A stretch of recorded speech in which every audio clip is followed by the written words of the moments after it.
السلام علیکم ناظرین، آج کی اس ویڈیو میں ہم آپ کو 5 ایسے بدترین گناہوں کے بارے میں بتائیں گے کہ جن کے کرنے سے انسان تباہ و برباد ہو جاتا ہے۔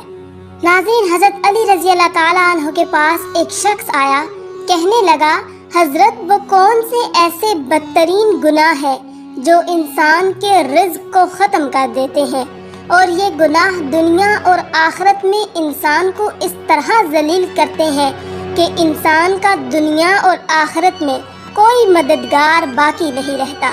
یہ سن کر حضرت سیدنا علی المرتضیٰ شیر خدا نے فرمایا کہ اللہ کے رسول نے فرمایا 5 گناہ ایسے ہیں جن کے کرنے پر انسان دنیا اور آخرت میں تباہ و برباد ہو جاتا ہے۔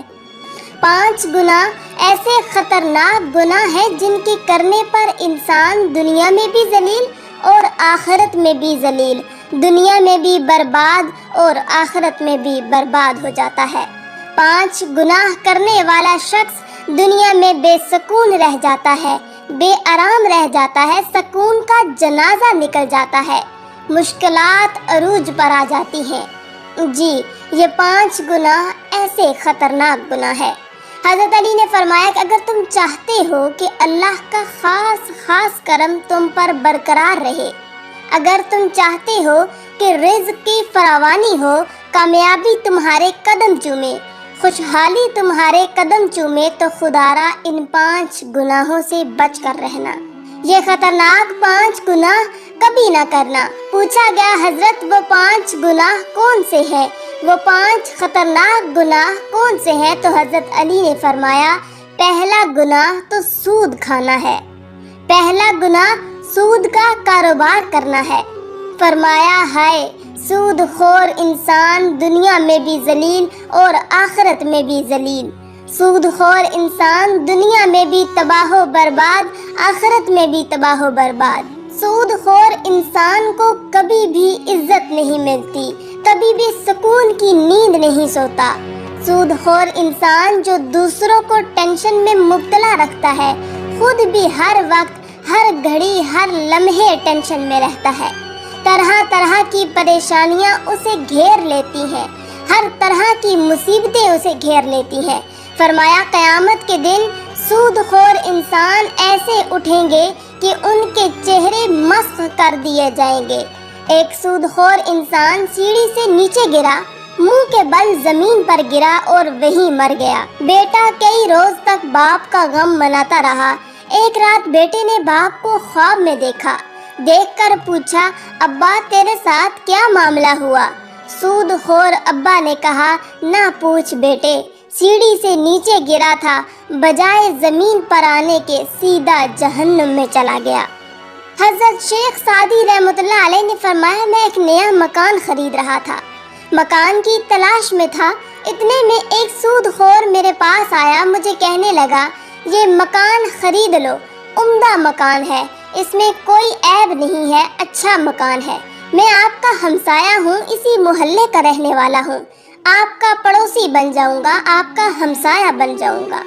سود خور انسان مجھے کہنے لگا، میں آپ کا ہمسایہ بن جاؤں گا، اسی محلے کا رہنے والا ہوں، یہ مکان بڑا ہی عمدہ ہے، اس میں کوئی عیب نہیں ہے۔ حضرت شیخ سعدی فرماتے ہیں، او نادان، تو کہتا ہے اس میں کوئی عیب نہیں ہے، مجھے تو سارے کے سارے عیب اسی میں نظر آتے ہیں۔ اس نے کہا، حضرت وہ کیسے؟ تو آپ نے فرمایا کہ اس سے بڑا عیب کیا ہوگا کہ تو میرا پڑوسی ہوگا، اس سے بڑا اور عیب کیا ہوگا کہ ایک سود خور میرا پڑوسی ہوگا، اور جہاں تجھ جیسا پڑوسی ہو وہ مکان تو مفت میں بھی ملے پھر بھی مہنگا ہے۔ خدا را اگر دنیا اور آخرت میں عزت چاہتے ہو، اور دنیا اور آخرت میں مکان چاہتے ہو، اور اگر تم چاہتے ہو کہ خوشحالی تمہارے ساتھ رہے، رزق کی فراوانی ہو، اگر تم چاہتے ہو کہ کامیابی تمہارے قدم چومے، تو سود کبھی نہ کھانا، سود کا کاروبار کبھی نہ کرنا۔ فرمایا، دوسرا گناہ کسی نیک عورت پر تہمت لگانا، کسی نیک متقی پرہیزگار عورت پر تہمت لگانا ہے۔ کسی عورت پر تہمت نہ لگایا کرو، کسی کی بیٹی پر تہمت نہ لگایا کرو اس سے پہلے کہ تیری بیٹی کے اوپر تہمت لگا دی جائے۔ میرا اللہ فرماتا ہے جو شخص کسی عورت پر تہمت لگاتا ہے جو کسی نیک عورت پر تہمت لگاتا ہے، حالانکہ وہ اچھی ہے، نیک متقی پرہیزگار ہے، نماز پڑھتی ہے، روزے رکھتی ہے، وہ اچھی ہے۔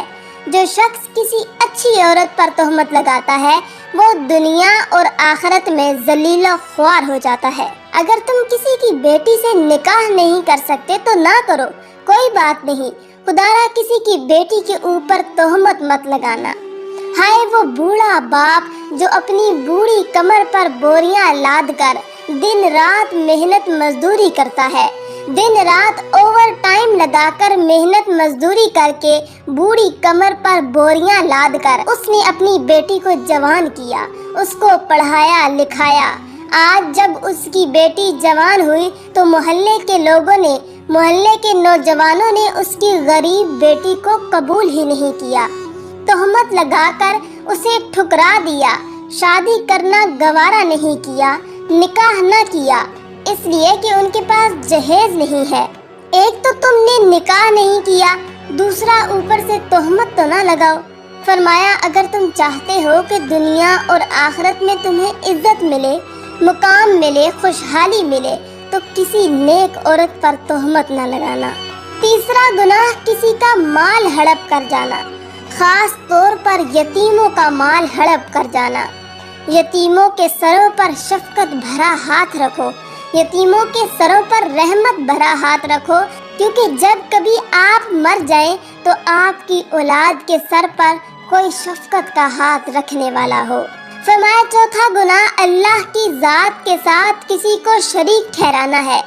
اللہ کے ساتھ کسی کو شریک سمجھنا یہ ایک ایسا گناہ ہے، یہ اتنا بڑا گناہ ہے، شرک والا جو گناہ ہے اتنا بڑا گناہ ہے کہ اللہ تعالیٰ چاہے تو ہر گناہ معاف کر دے، چھوٹے بڑے گناہ معاف کر دے، مگر یہ شرک والا گناہ اتنا بڑا گناہ ہے کہ اللہ تعالیٰ کسی کو معاف نہیں کرے گا۔ حضرت سیدنا علی المرتضیٰ شیر خدا نے فرمایا کہ پانچواں گناہ، خطرناک گناہ، اہم گناہ، دل کے کانوں سے سنیے گا، پانچواں گناہ کسی کے اوپر جادو کرنا۔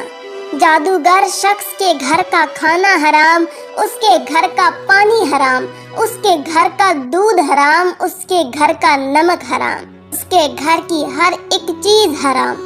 جو شخص کسی کے اوپر جادو کرتا ہے، جو کسی کو ذلیل کرنے کے لیے، کسی کو رسوا کرنے کے لیے، کسی کو ٹینشن دینے کے لیے، کسی کو تکلیف دینے کے لیے جو شخص کسی کے اوپر جادو کرتا ہے، تکلیف ایک ایسی چیز ہے کہ گھومتی ہوئی پھر پھراتی ہوئی آخر کار اس بندے تک آن پہنچتی ہے جہاں سے یہ گئی تھی۔ جادوگر انسان یوں سمجھے کہ وہ دائرہ اسلام سے نکل گیا ہے۔ خدارا یہ خطرناک گناہ کبھی نہ کرنا۔ فرمایا یہ 5 گناہ ایسے گناہ ہیں جس کے کرنے پر اللہ تعالیٰ سخت ناراض ہوتا ہے۔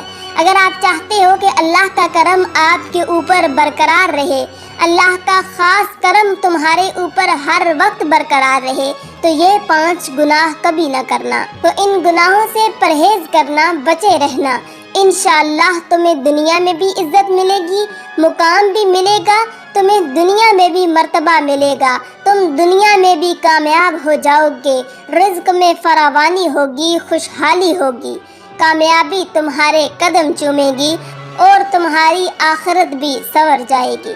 آخر میں اللہ تعالیٰ سے دعا ہے کہ اللہ تعالیٰ ہمیں صراط مستقیم پر چلنے کی توفیق عطا فرمائے، اللہ تعالیٰ ہمیں حق